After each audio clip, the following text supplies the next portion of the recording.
आस्था और विश्वास की कड़ी में हम आपको एक बलिदान की दास्तान सुनाने जा रहे हैं। सरकार इस दास्तान के नायक को भले ही भूल चुकी हो, लेकिन मध्य प्रदेश के आदिवासियों के दिलों और दिमाग में उनका नायक आज भी जीवित है।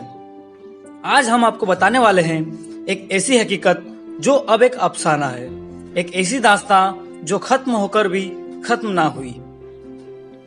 दास्तान जो सालों पुरानी है, लेकिन उस पर यकीन अब भी कायम है। जी हाँ, हम बात कर रहे हैं टंट्या मामा अर्थात टंट्या भील की।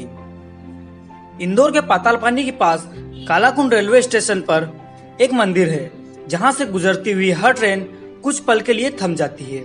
कहा जाता है कि ट्रेन यहां से इंडिया के रॉबिन हुड टंट्या मामा भील को सलामी देकर ही आगे गुजरती है। ये मंदिर कभी अंग्रेजों के छक्के छुड़ा देने वाले आजादी के जननायक और इंडिया के रॉबिन हुड टंट्या भील का है।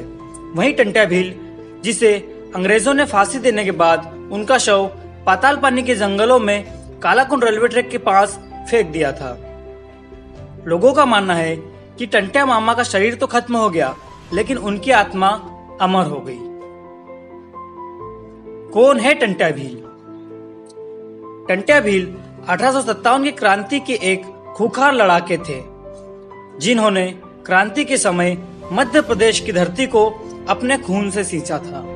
अमीरों से लूटकर गरीबों में बांटने के कारण वह इंडिया का रॉबिन हुड बन गया। आपकी जानकारी के लिए बता दें कि रॉबिन हुड इंग्लैंड का एक शातिर तलवारबाज और तीरंदाज था, जो अमीरों को लूटकर गरीबों में बांटता था। इतिहासकारों की माने तो खंडवा जिले की पंधना तहसील में बड़दा गांव में सन 1842 के करीब भाव सिंह के यहाँ टंट्या भील का जन्म हुआ। टंट्या ने धनुर्विद्या में दक्षता हासिल करने के साथ ही लाठी चलाने और गोफन कला में भी महारत हासिल कर ली थी। युवा अवस्था में ही अंग्रेजों के सहयोगी साहूकारों की प्रताड़ना से तंग आकर उसने अपने साथियों के साथ अंग्रेजों के खिलाफ जंग का ऐलान कर दिया और जंगल में रहने चला गया। माना तो यह भी जाता है कि कई बार टंट्या भील पुलिस के हत्थे चढ़े, लेकिन हर बार बच गए। इसका कारण टंट्या मामा के तिलिस्म को माना जाता है। लोगों का मानना है कि गरीबों के रहनुमा टंट्या भील के पास कई रहस्यमय शक्तियां थी। टंट्या का प्रभाव मध्य प्रांत में आज के बड़वानी, धार, खरगोन, खंडवा, सीपी क्षेत्र, खानदेश, होशंगाबाद, बैतूल, महाराष्ट्र के पर्वतीय क्षेत्रों के अलावा मालवा के पठारी क्षेत्र तक फैल गया था। टंट्या ने अकाल से पीड़ित लोगों को सरकारी रेलगाड़ी से ले जाया जा रहा अनाज लूटकर बंटवा दिया। कहते हैं उस समय टंट्या मामा के रहते कोई भी गरीब भूखा नहीं सोएगा, यह विश्वास भीलों में पैदा हो गया था। इंडियन रॉबिन हुड के नाम से विख्यात टंट्या भील ने अंग्रेजों के शासनकाल में गोरे सैनिकों की नाक में दम कर दिया था। कहते हैं कि टंट्या मामा रॉबिन हुड की तरह ही अंग्रेजों को लूटते और लूट का माल गरीब आदिवासियों में बांट देते थे।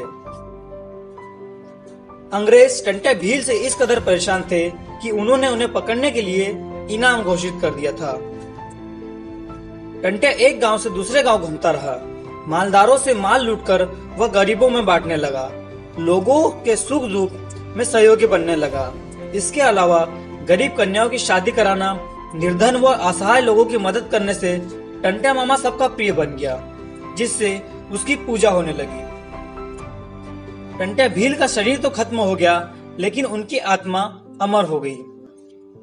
इस शहादत के बाद से यहाँ लगातार रेल हादसे होने लगे। गोरों के साथ साथ आम लोग भी इन हादसों का शिकार होने लगे। लगातार होने वाले इन हादसों के मद्देनजर आम रहवासियों ने यहाँ टंट्या मामा का मंदिर बनवाया। तब से लेकर आज तक मंदिर के सामने हर रेल रुकती है, मामा को सलाम करती है और सही सलामत अपने गंतव्य तक पहुंच जाती है। ऐसी भी कहानियां हैं कि सलामी देना भूलने पर कई बार तो ट्रेन यहां से आगे ही नहीं बढ़ सकी। इसलिए यहां भारतीय रेलवे ने खुद एक अघोषित नियम बना लिया कि यहां रेल ड्राइवर कुछ देर ट्रेन को रोके और सलामी के रूप में हॉर्न बजाकर ही गाड़ी आगे बढ़ाए।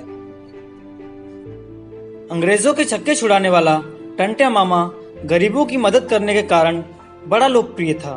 इनकी वानगी तब देखने को मिली जब 11 अगस्त 1889 को उन्हें गिरफ्तार करके अदालत में पेश करने के लिए जबलपुर ले जाया गया।